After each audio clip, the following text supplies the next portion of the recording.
Hello प्यारे बच्चों, चलिए स्टार्ट करते हैं class 8 chapter number 10 exponent and power. New syllabus के अकॉर्डिंग जो इंट्रोडक्शन है वो हम इस वीडियो में कवर करेंगे। और अगर आपने यहां पे बेसिक कंसेप्ट जो सीख लिए ना, तो एनसीईआरटी का कोई भी क्वेश्चन हो या कोई बाहर से कोई क्वेश्चन आपके एग्जाम में मिल जाए तो आप उसको चुटकियों में सोल्व आउट कर लेंगे, बिल्कुल हलवा बना लेंगे उस क्वेश्चन को। तो सबसे पहले सीखेंगे हम एक्सपोनेंट एंड पावर का इंट्रोडक्शन। तो चलिए देखते हैं क्या दे रखा है। सबसे पहले बात दे रखी है हमें पावर की। क्या होता है पावर और क्या होता है एक्सपोनेंट, वो बात आपको क्लियर होनी चाहिए। बहुत सारे बच्चों को पता ही नहीं होता है पावर किसको कहते हैं, एक्सपोनेंट किसको कहते हैं, बेस किसको कहते हैं। वो चीज सीखेंगे। सबसे पहले हमें दे रखा है भाई mass of earth is this and this kilogram. अब भाई इतनी बड़ी टर्म दे दी, क्या आप इसको रीड कर सकते हैं? नहीं सर, हम तो रीड नहीं कर पाएंगे। तो हम क्या करते हैं, एक्सपोनेंट एंड पावर की हेल्प लेते हैं कि भाई हमें इसको रीड करने में हेल्प करो।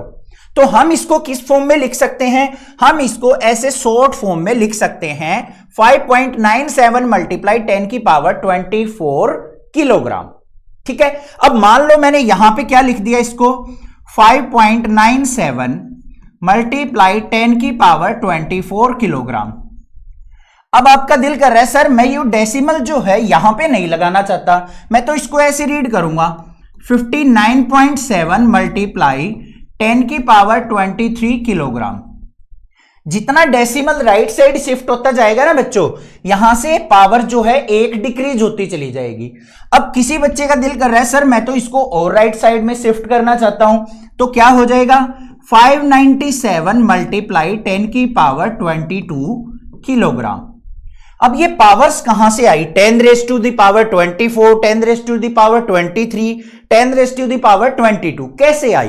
ध्यान से देखो, यहां पे अगर आप जीरोज काउंट करेंगे तो यहां तक आपकी जीरोज जो है वो 22 है। जितनी भी जीरोज होंगी ना उतनी ही पावर आ जाएगी। यहां पे देखो हमने यहां पे डेसिमल लगाया 597 के बाद, तो हमारे पास कितनी जीरोज थी बच्चों? 22। तो हमने लिख दिया 10 की पावर 22। अब मैंने क्या किया, इस डेसिमल को यहां से यहां शिफ्ट किया, तो डेसिमल के बाद कितनी डिजिट्स हो गई? 23 हो गई। तो इसको लिख दिया 10 की पावर 23।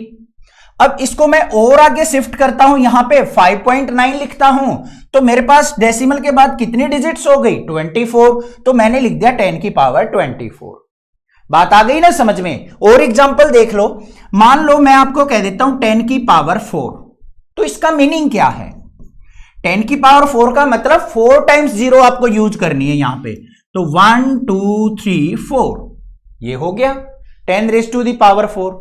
ठीक है, और एग्जांपल समझना है, इसका मतलब क्या है? 10 की पावर 4 का मतलब क्या है? 10 की 4 टाइम्स मल्टीप्लाई, इस प्रकार से। अब इसकी मल्टीप्लाई करके लिखोगे तो क्या आएगा आपके पास? 10,000 आएगा।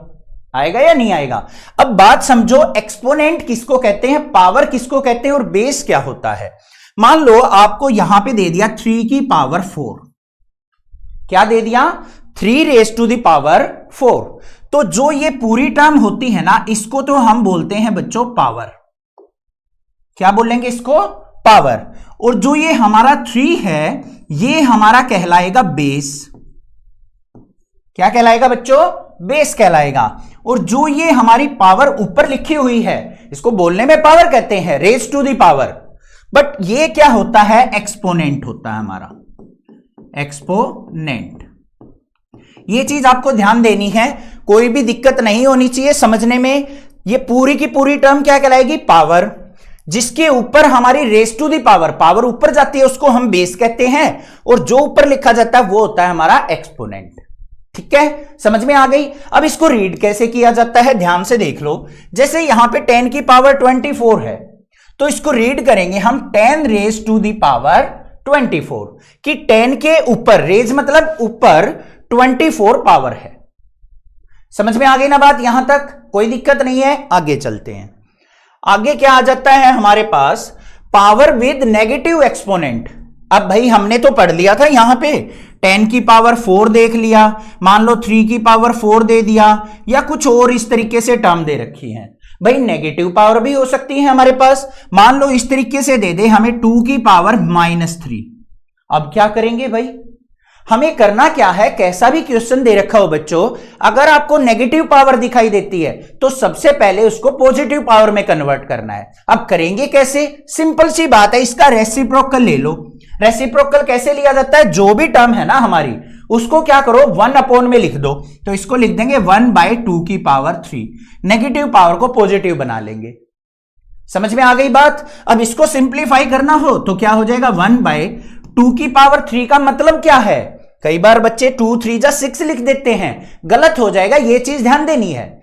इसका मतलब है 2 की 3 टाइम्स मल्टीप्लाई, तो क्या आ गया यहां पे 1/2, 2 जा 4, 2 जा 8, तो 1/8 क्या हो जाएगा, इसका आंसर हो जाएगा। ठीक है, अब यहां पे देखो मेरे पास एक फॉर्मूला है, इसका लॉज है a की पावर -m, ये m क्या है हमारा एक्सपोनेंट, और ये a क्या है हमारा बेस। बेस आपका कुछ भी हो सकता है, एक्सपोनेंट कुछ भी हो सकता है। अगर आपको इसको पॉजिटिव में बदलना है तो हमें क्या करना पड़ेगा, 1/a की पावर m लिखना पड़ेगा। कुछ कुछ ऐसा ही किया है मैंने। a क्या था यहां पे 2, m क्या था -3, तो हमने इसको इस फॉर्म में लिख के सोल्व आउट कर लिया। कर लोगे ना आसानी से। और यहां पे जो a की पावर -m होता है वो क्या होता है बच्चों, मल्टीप्लीकेटिव इनवर्स होता है a की पावर m का। पढ़ रखा है आपने मल्टीप्लीकेटिव इनवर्स।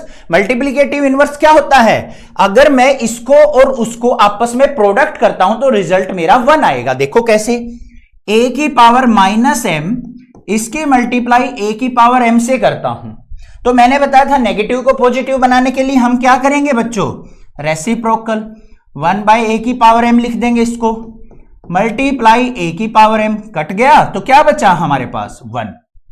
तो यहां पे क्या है, a की -m जो होता है वो a की पावर +m का मल्टीप्लीकेटिव इनवर्स होता है।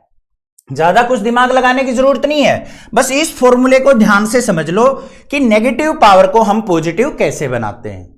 क्लियर हो गई बात, आगे चलते हैं। आगे आ जाओ भाई, हमें क्या दे रखा है, लॉज ऑफ एक्सपोनेंट। अब जो ये पावर्स लिखी होती है ना, 2 की पावर 3, 2 की पावर 5 या फिर 5 की पावर -10, नेगेटिव हो या पॉजिटिव हो, तो उनके कुछ लॉज होते हैं, वो आपको ध्यान रखने हैं। सारे क्वेश्चन उन्हीं से सोल्व आउट होंगे। क्या है, ध्यान से देखो। सबसे पहला लॉ आता है हमारा a की पावर m मल्टीप्लाई a की पावर n, वो किसके इक्वल होगा बच्चों, a की पावर m प्लस n। अब इसको एग्जांपल से समझते हैं। a हमारा कोई भी नंबर हो सकता है, मान लो मैंने यहां पे ले लिया 2 की पावर 3 मल्टीप्लाई 2 की पावर 4। अब इसको इससे कंपेयर करके देखो, a की पावर m, a क्या है हमारा यहां पे 2 है, यहां पे 2 की पावर 3, 2 की पावर 4, तो हम इसको क्या लिख सकते हैं, यहां पे 2 की पावर, इन पावर्स को ऐड करके 3 + 4 मतलब आ गया 2 की पावर 7। सिंपल सी बात क्या है, अगर बच्चों बेस सेम हो, ये क्या है बेस अगर सेम है और हम मल्टीप्लाई कर रहे हैं तो उनकी पावर्स हमेशा क्या होती हैं, जुड़ जाती हैं। बात क्लियर, ठीक है। आगे आ जाओ दूसरे वाले पे। यहां पे क्या है हमारा, अभी हम सीख के आए हैं, a की पावर -m किसके इक्वल होता है, 1/a की पावर m के, मतलब 2 की -3 है तो वो किसके इक्वल होगा, 1/2 की पावर +3। या फिर हमें क्या दे रखा है, 5 की पावर -4 दे रखा है, तो इसको क्या लिख सकते हैं, 1/5 की पावर 4 लिख सकते हैं। आगे दोनों के दोनों लो समझ में, ठीक है। आगे चलते हैं। हमें आगे क्या दे रखा है बच्चों, a की power m divide by a की पावर n। अब डिवीजन आ गई यहां पे, कैसे, मान लो हमें दे रखा है यहां पे 3 की पावर 6 डिवाइड बाय 3 की पावर 2। अब इसको हम ऊपर लेके जाएंगे तो क्या हो जाएगा, 3 की पावर 6 - 2, पावर जो है आपस में सब्ट्रैक्ट हो जाएंगी। बेस अगर सेम है तो दोनों की पावर क्या हो जाएंगी, आपस में घट जाएंगी, सब्ट्रैक्ट हो जाएंगी, जैसा कि यहां पे दिखाया गया है। तो यहां पे इसका रिजल्ट क्या आ जाएगा, 3 की पावर 4। आगे बात समझ में। एक और एग्जांपल ले लेता हूं, मान लो मुझे दे रखा है 5 की पावर 4 अपॉन में 5 दे रखा है, बेस सेम है, ये भी 5 है, ये भी 5 है। यहां पे इसकी पावर कई बार बच्चे 0 लिख लेते हैं, ऐसा नहीं करना है। कुछ भी पावर नहीं दे रखी है तो उसका मतलब क्या है, पावर 1 है। अब इसको ऊपर लेके जाएंगे तो क्या हो जाएगा, 5 की पावर 4 - 1, तो क्या हो गया, 5 की पावर 3 रिजल्ट आ गया। क्लियर हो गया? ये लो भी समझ में आ गया। आगे वाले पे आ जाओ। यहां पे तो ये वही आ गया, दोबारा से रिपीट हो गया। नेक्स्ट चलते हैं आगे। और क्या दे रखा है बच्चों? a की power m divide by b की पावर m।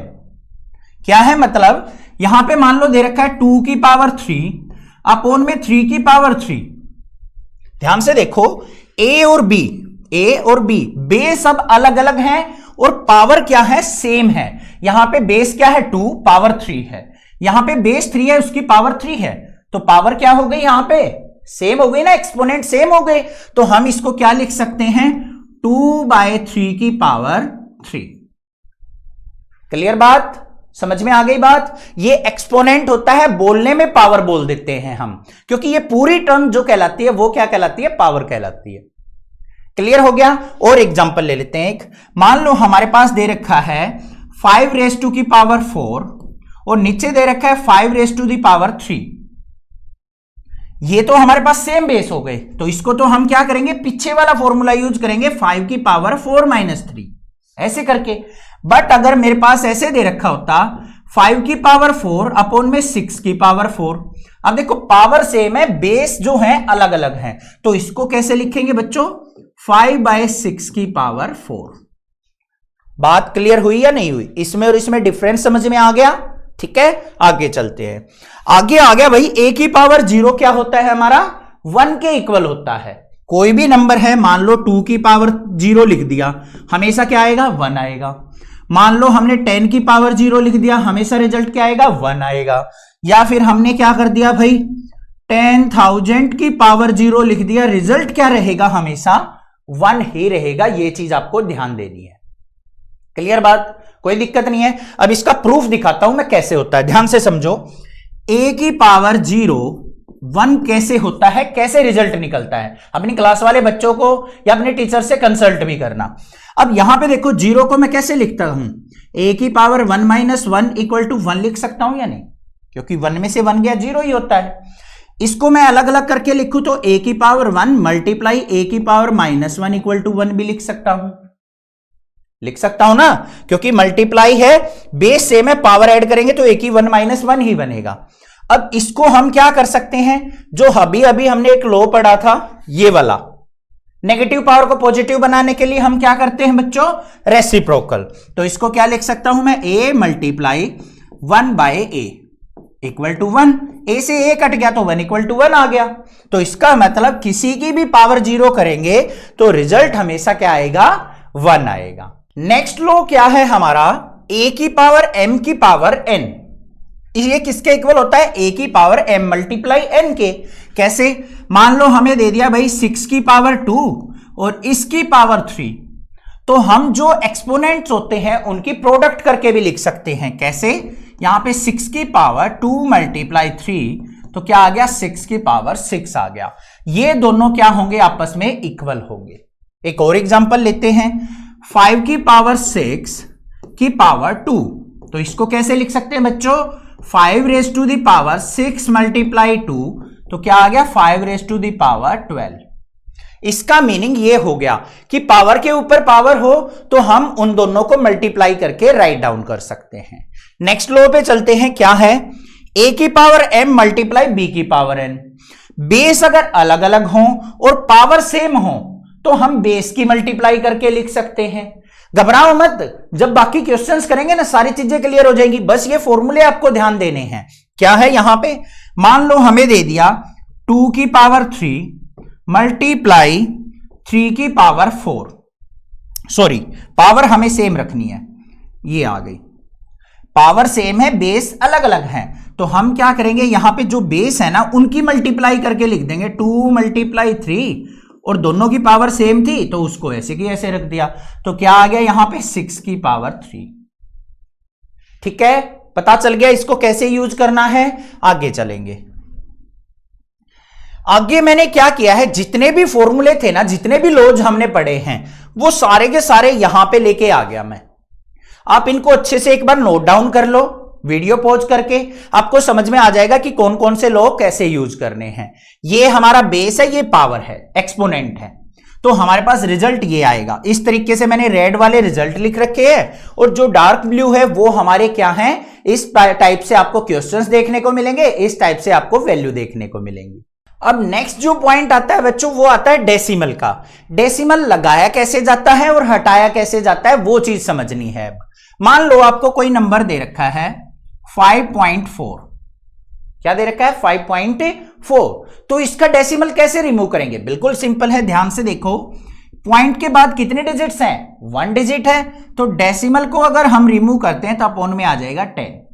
अब ऐसे ही मान लो दे रखा होता है 5.45, अब यहां पे डेसिमल के बाद कितनी डिजिट्स हैं? 2 डिजिट्स हैं। अब डेसिमल को रिमूव करेंगे तो जितनी भी डिजिट्स है ना उतनी ही जीरो नीचे आ जाएंगी 1 के साथ, 100 आ गया।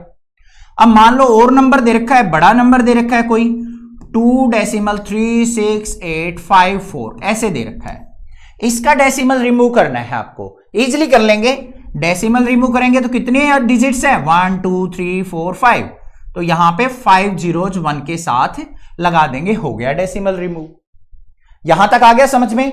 अब भाई क्या होता है, मान लो आपको इस प्रकार से नंबर दे दिया कोई 546 डिवाइड बाय 10, क्या दे दिया? 546 डिवाइड बाय 10।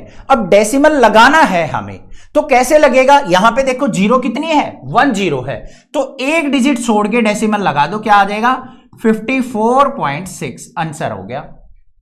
कोई और बड़ा नंबर दे रखा है, मान लो 68764543 डिवाइड बाय दे दिया भाई हमें 10,000। अब डेसिमल कैसे लगेगा? नीचे कितने डिजिट्स हैं, कितनी जीरोज हैं? 4 जीरोज, तो 4 के बाद डेसिमल लगा दो 1 2 3 4, यहां पे डेसिमल आ जाएगा मेरा, ये कट गया बस, यहां पे डेसिमल आ गया, नंबर क्या बन गया? 687.6543। बस सिंपल सी बात है, इस प्रकार से हम डेसिमल को लिखते हैं। क्लियर हो गई ना बात? कोई दिक्कत नहीं है। कोई और चीज देख लेते हैं और सीख लेते हैं डेसिमल के बारे में। मान लो हमें क्या दे दिया भाई 54 मल्टीप्लाई 10 की पावर 3, इसको ओपन करके लिखना है। कैसे लिखेंगे? 54 तो हमारा एज इट इज रहेगा, 10 की पावर 3 का मतलब क्या है? ये है 1000, मल्टीप्लाई करेंगे तो क्या आ गया यहां पे 54 और 3 टाइम्स 0 54,000 क्या हो गया? आंसर हो गया। क्लियर बात बच्चों? अब मान लो नेगेटिव पावर दे रखी हो, मान लो ऐसे दे रखा है 54 मल्टीप्लाई 10 की -3 दे दिया, नेगेटिव पावर दे दी, तो कैसे लिखेंगे? ध्यान से देख लो, 54 मल्टीप्लाई, नेगेटिव पावर को पॉजिटिव बनाने के लिए इसको 1/, में ले जाएंगे, 1/1000 हो गया, तो क्या आ गया मेरे पास 54 डिवाइड बाय 1000। अभी अभी सिखाया था, कितनी जीरोज हैं? 3, तो 3 डिजिट्स के बाद डेसिमल आ जाएगा 4 5, थर्ड डिजिट नहीं है तो हम 0 लगा लेंगे और डेसिमल, ये आ गया मेरे पास 0.054 इज द आंसर। समझ में आ गई बात? आगे चलते हैं। लास्ट जो बात आती है बच्चों वो ध्यान से देख लो कि डेसिमल जो है हमारा क्या काम करता है। क्या कहा है?